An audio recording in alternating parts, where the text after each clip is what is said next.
अस्सलाम वालेकुम everyone, welcome to SRM design.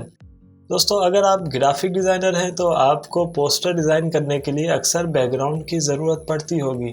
वैसे तो आप गूगल से या और बहुत सारी वेबसाइट से बैकग्राउंड डाउनलोड करते हैं, लेकिन कभी कोई ऐसा पोस्टर भी होता है जिसके लिए आप अपनी मर्ज़ी का बैकग्राउंड रखना चाहते हैं, लेकिन आपको उस तरह का कहीं मिलता नहीं है। तो आज की वीडियो में मैं आपको कुछ सिंपल से बैकग्राउंड बनाकर दिखाने वाला हूँ जो आपके लिए बहुत यूज़फुल होंगे, और आप उन्हीं बैकग्राउंड से कुछ आइडिया लेकर जो मैं आपको कुछ तरीका बताने वाला हूँ, उस तरीके से आप कुछ सीख कर आप अपनी मर्ज़ी से भी बैकग्राउंड बना सकते हैं।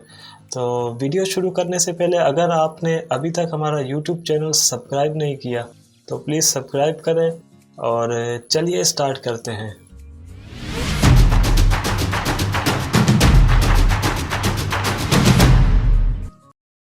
तो दोस्तों, मैं आ गया हूँ अपनी कंप्यूटर स्क्रीन पे। तो फ़िलहाल तो मेरे पास ये सिंपल सा बैकग्राउंड है जो ग्रे कलर का है। मैंने यहाँ पर न्यू लेयर ली। न्यू लेयर लेने के बाद मैंने ये रेड कलर पूरी लेयर पे अप्लाई किया। पूरी लेयर पे कोई कलर डायरेक्ट अप्लाई करने के लिए मैंने यहाँ पे प्रेस किया था अल्टर के साथ बैक स्पेस। सो ये वैसे तो ये डार्क रेड कलर है, बिल्कुल सिंपल सा। लेकिन अगर आप इस पर चाहें तो ब्रश टूल से भी कुछ चीज़ें ऐड कर सकते हैं। जैसे ब्रश टूल में ये है, ये स्टाइल है ब्रश टूल के अलग अलग। आप इस पे अप्लाई करेंगे तो इससे भी कुछ लुक आ जाता है बैकग्राउंड का। और लाजमी नहीं है ये आप किसी एक पोस्टर के लिए यूज़ करें। जो चीज़ें यहाँ पर फ़ोटोशॉप में होती हैं वो हर तरह से आप अलग अलग जगह पर जिस तरह की आपकी रिक्वायरमेंट होगी उस हिसाब से आप उसको डिज़ाइन करते हैं। तो फ़िलहाल जैसे मैंने ये एक इस पे ब्रश टूल से वाइट कलर के डॉट अप्लाई किए इस पे, तो ये भी आपको कहीं ना कहीं आगे जाकर पोस्टर में यूज़ करने के लिए बहुत इम्पोर्टेंट होते हैं। अब जैसे इसका मैं कलर अगर चेंज करूं तो ये देखें, इसमें बहुत सारे कलर हैं। कलर आप कोई भी ले लें, लेकिन ये जो वाइट डॉट है ये आपको जैसे आपकी पोस्टर की रिक्वायरमेंट होगी उस हिसाब से ही आपको ये सूट करेंगे या आपके बैकग्राउंड पे अच्छे लगेंगे। सो फ़िलहाल मैं इसको वापस रेड कलर कर रहा हूँ, फुल रेड। और दूसरा तरीका ये है कि हम यहाँ से लेयर पर डबल क्लिक करके यहाँ से लेयर स्टाइल जैसे ओपन हो जाता है, तो यहाँ पे ग्रेडियंट ओवरले है। यहाँ से ये देखें, यहाँ कुछ पहले से बने बनाए प्रीसेट होते हैं। जैसे ये येलो के साथ ग्रीन है, तो ये भी एक अच्छा सा लुक होता है पोस्टर के लिए। अगर आप कुछ सिंपल से पोस्टर डिज़ाइन कर रहे हैं उसके लिए आप यहाँ से ये सिंपल सा बना सकते हैं। अब दूसरा ये है कि जैसे ये मैंने एक बैकग्राउंड डाउनलोड किया हुआ है गूगल से, तो सिंपल मैंने इसका कंट्रोल C से कॉपी किया और यहाँ पे कंट्रोल V से पेस्ट किया। कंट्रोल T से इसका साइज़ मैं बढ़ा रहा हूँ।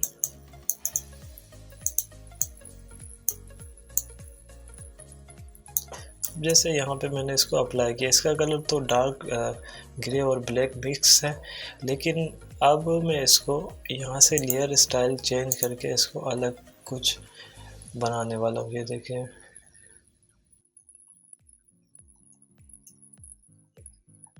अब इससे हो ये रहा है कि ये जो नीचे वाली लेयर है उसके साथ मिक्स हो रहा है, जो मैंने नीचे जो कलर बनाया था उसके साथ।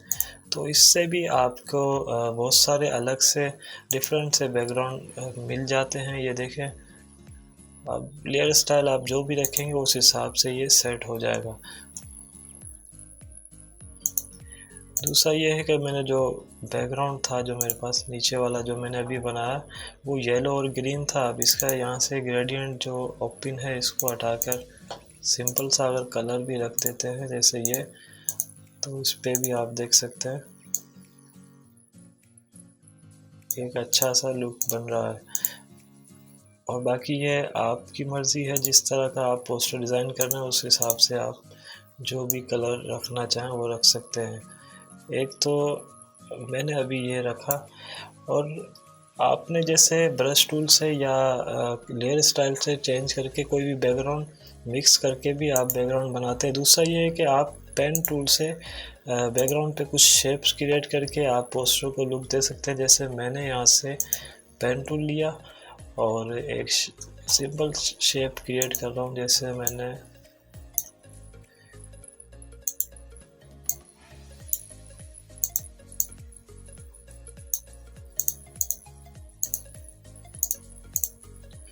अब यहाँ से लेयर स्टाइल है जो क्लिक करके इसका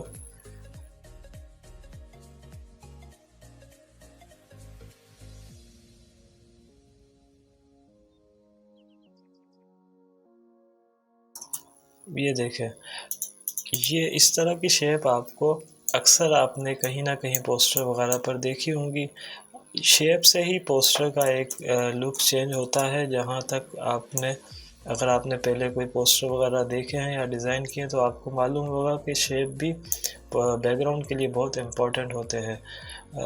वैसे मैं आपको ये समझाने के लिए, जैसे मैंने ये तस्वीर ली, इसको यहाँ पे ड्रैग किया, उसको जो हमारी शेप है इसके बैक साइड पे रखा मैंने।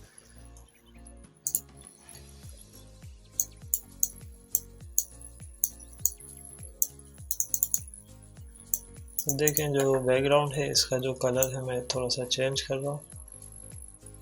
ये देखें, तो ये इस तरह के बहुत सारे आपने पोस्टर वगैरह देखे होंगे, उनमें ये इसी तरह से बनाए जाते हैं शेप वगैरह की मदद से।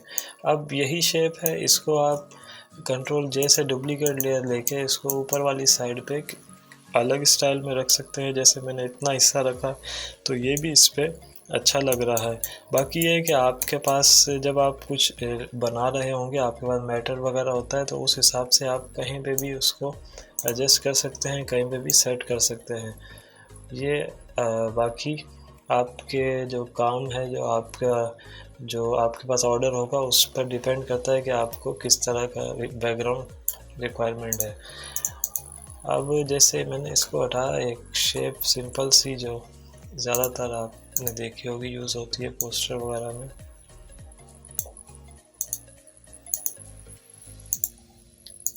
ये मैंने एक शेप बनाई और जो बैकग्राउंड है, बैकग्राउंड जो सिंपल सा है, मैं इसको यहाँ से लेयर स्टाइल में जाकर ग्रेडियंट ओवरले पे क्लिक किया मैंने और यहाँ से ये वाला बैकग्राउंड जो कलर है ये यूज़ कर रहा हूँ मैं। और यहाँ पर आप देख सकते हैं यहाँ पे ब्लैक कलर है और यहाँ पर वाइट, तो मैं यहाँ ब्लैक की जगह वाइट कर रहा हूँ कलर। और जो वाइट है यहाँ पर मैं इसकी जो बच्चे की शर्ट का कलर है ये मैंने यहाँ से चूज़ किया कलर इसका, और इस पर जो थोड़ा सा कलर सेट करके, और ये वाइट वाले एरिया जितना मैं बढ़ाता जाऊँगा ये ऊपर की तरफ बढ़ता जाएगा।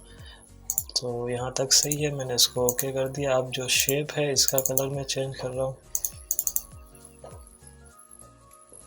शेप का कलर में सिंपल जो शर्ट कलर है, जो उस बच्चे की शर्ट का कलर है वही मैंने रखा है। उसके बाद मैं इस तस्वीर को यहाँ सेंटर में रख रहा हूँ। आप देख सकते हैं ये सिंपल सा पोस्टर है लेकिन अच्छा लग रहा है। वैसे भी जो गवर्नमेंट लेवल के पोस्टर होते हैं या कुछ स्टडी के पोस्टर होते हैं स्कूल वगैरह के, उनमें ये बैकग्राउंड इस तरह के ही यूज़ होते हैं। अब ये है कि यहाँ पर आपका कोई भी टाइटल होगा, आप वो टाइटल लिख सकते हैं। जैसे मैं समझाने के लिए वैसे ही मैंने ये टाइप कर दिया और इसका कलर कोई सा भी यहाँ से रख लें।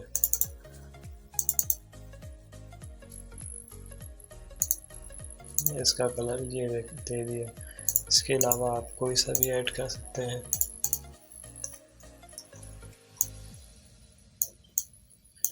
अब ये एक पोस्टर है। अब जैसे मैंने आपको ब्रश टूल का बताया था, तो ब्रश टूल का यहाँ पर आप यूज़ कर सकते हैं। मैंने यहाँ पे न्यू लेयर ली और ब्रश टूल लिया।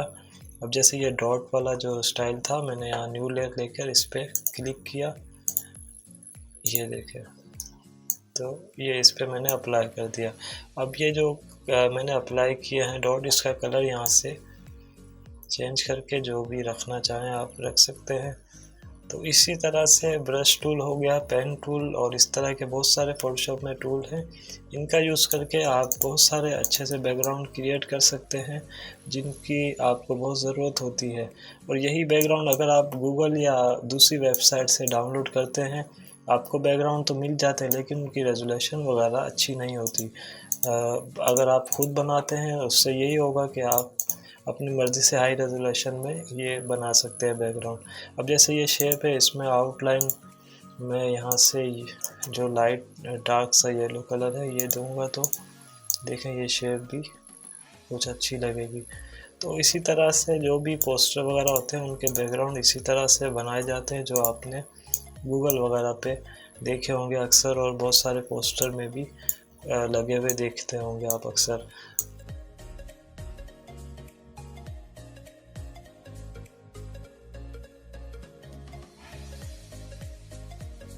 सो आई होप आपको आज की वीडियो पसंद आई होगी। अगर पसंद आई हो तो प्लीज़ वीडियो को लाइक करें और ज़्यादा से ज़्यादा दोस्तों में शेयर करें।